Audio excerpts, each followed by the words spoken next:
when they gaze into the mirror, they're actually learning to identify faces and they're learning to track movements.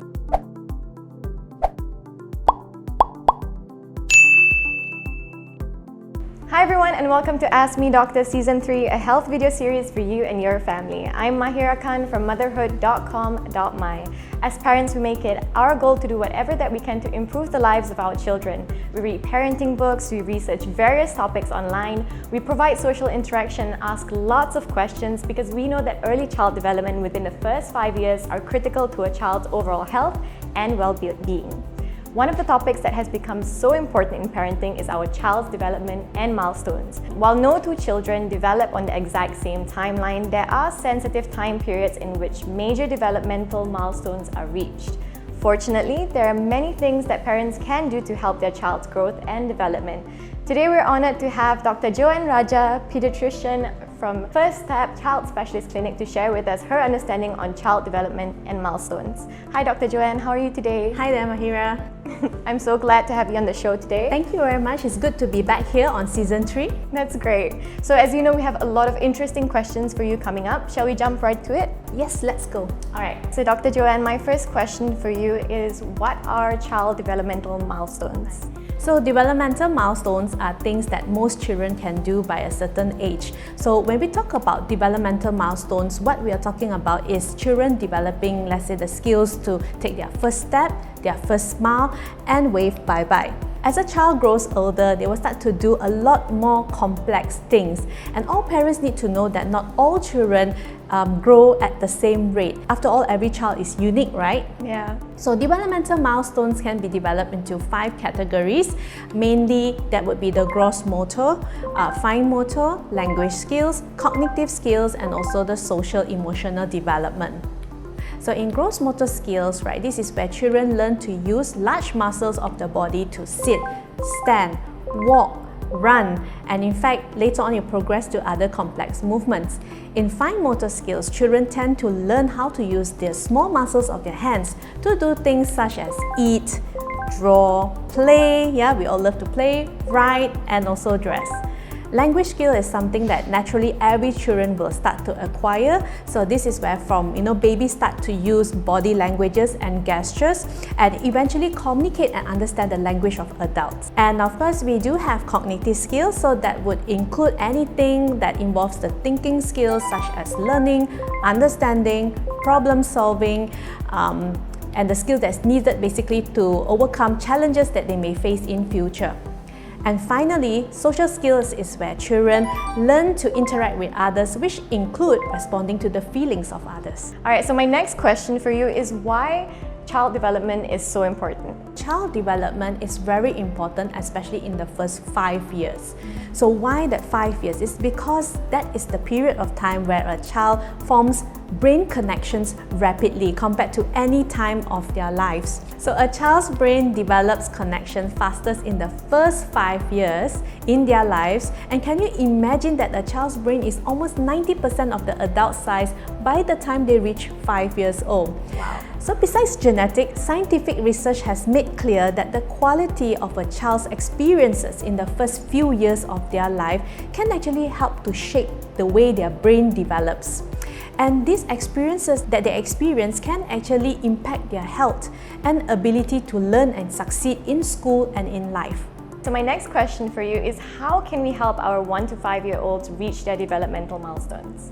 So the foundation of a child development would be their relationship with their parents or caretakers. Did you actually hear this before? I have heard about it, but can you maybe elaborate more on it? Sure. So it is through relationship that children actually learn all the vital information about the world. And studies have shown that young children who grow up in a very safe, stable and nurturing environment with lots of positive interaction between parents and caretakers will actually be more healthy and more successful in school and life. But sadly, the opposite is also true as well. So as I mentioned earlier on, young children who were deprived of love, who were neglected, or who experienced domestic violence tend to develop less positive brain connections, and this will definitely impact their early development and also future. So as a parent, it's important to provide as much positive love and support as you can to your child, especially within the first 5 years of life. Definitely. Right? Now the other thing is, I would like to stress is that in children, we need to give them various opportunities to play and explore. And I like to summarize this as children play to learn and learn through play. Does it make sense to you? Yeah, it does. Wow, what a way to put it. Yeah. So let's say you take something very simple like mirror play in babies. So babies, they love to gaze into the mirror, right? My baby does that. Yeah, exactly. And it may seem like it's a very, simple or trivial thing that they're doing, but when they gaze into the mirror, they're actually learning to identify faces, and they're learning to track movements and even train the tiny muscles of their hands by reaching out. So can you just see, just one simple thing such as mirror play is going to give so much benefits for the baby. So you can imagine all the other playtime that they have, how much that can really impact their, their how brain much they're going to development. learn actually through play. Alright, so my next question for you, besides play and learning, what are the other things that can shape a child's early development? So I'm sure a lot of parents would want to know about this. So of course, getting good nutritious food, basically serving your child a well-balanced diet is important. No fast food? Definitely no fast food. Once in a blue, it's fine. But sort of like a treat, but not on a regular basis. Yeah, right? definitely not on a regular basis. Yeah.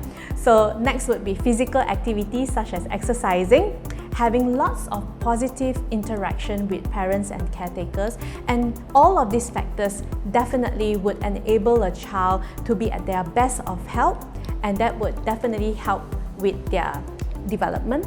So playtime, nutrition, exercise. Yes. How do I know if my child is developing properly or if he or she needs help? So that's a good question. So as I mentioned earlier on, we both know that now no two children are the same, correct? So it's normal to see a child slow down in one developmental area while they expand their skills in another area. So nowadays, we are very blessed because there are plenty of milestone checklists or apps available online to help parents to track whether their children are progressing well along their milestones. However, I would just like to remind parents that if your child is not meeting any of the milestones for their age, or if parents think that there's a problem in any way with regards to how the child plays, learns, speaks, act or moves, do talk to your doctor and share your concerns. Don't wait, because acting early will definitely make a significant difference. Another question that I have for you, which I think a lot of parents also want to know about, is how do we know if my child has autism? Some parents, maybe they have children who have eye contact with them, but somehow their personality just seems off, so they might worry that their child is autistic. How can they know for sure that it is autism? So autism is a spectrum disorder, meaning to say that children can present with different signs at varying degrees of severity. So generally, children with autism, they experience communication difficulties, they have narrow interests, and also repetitive behavior. Some early signs of autism would include the lack of interest in other people and the lack of eye contact. So the eye contact and the lack of interest, children, right, they're always very curious. Let's say you're doing something in the kitchen, for example, and then, before you know it, you find your child actually going into the kitchen and say, "Mommy, what are you doing?" Yeah, so they are very curious and they always want to know what you're doing. They are always very keen to learn. So if you have a child that lacks any interest whatsoever in learning anything new or lacks interest in interacting, then that would be some warning signs or something that parents should take note of. I see. And how early can parents take note of these behavioral? For autism can be diagnosed as early as 18 months. What exactly is attention deficit hyperactivity disorder, or ADHD? ADHD is a neurodevelopmental disorder characterized by hyperactivity, difficulties in paying attention or controlling impulses. So let me give you some example of this. So for example, the lack of paying attention can actually result in children unable to finish their task. Not only that, children with ADHD might find it challenging to sit still, like what we are doing right now. Yeah? Or they may do things before thinking them through. And most parents might wonder, how do you know a child has ADHD when children are generally active and on the go, correct? I was thinking that exact same thing. So, well, in children with ADHD, these difficulties happen most of the time. Secondly, it can affect or impact their daily lives. So that is the key towards the diagnosis of ADHD. Now, how common is ADHD in Malaysia? A community survey among Malaysian children and adolescents between the ages of 5 to 15 years old shows that the prevalence rate of ADHD is about 3.9%. But most experts would agree that probably the figure may be a bit higher due to unreported or undiagnosed cases. And it's also interesting to note that ADHD is more commonly seen in boys rather than in girls. And the symptoms, the other thing that might, spark your interest or curiosity would be that many of the symptoms of ADHD begin before the age of 7 years. Alright, well, thank you so much for all that information, Dr. JoAnn. I really learned a lot, and I'm sure that the parents and viewers out there have learned a lot as well. Now, before we end the series, do you have any advice that you'd like to share to parents out there? My advice would be that your children's first 5 years is a crucial part of their lives, which may affect their future. By providing them with a safe, loving, and secure environment, you are giving them the best head start in life.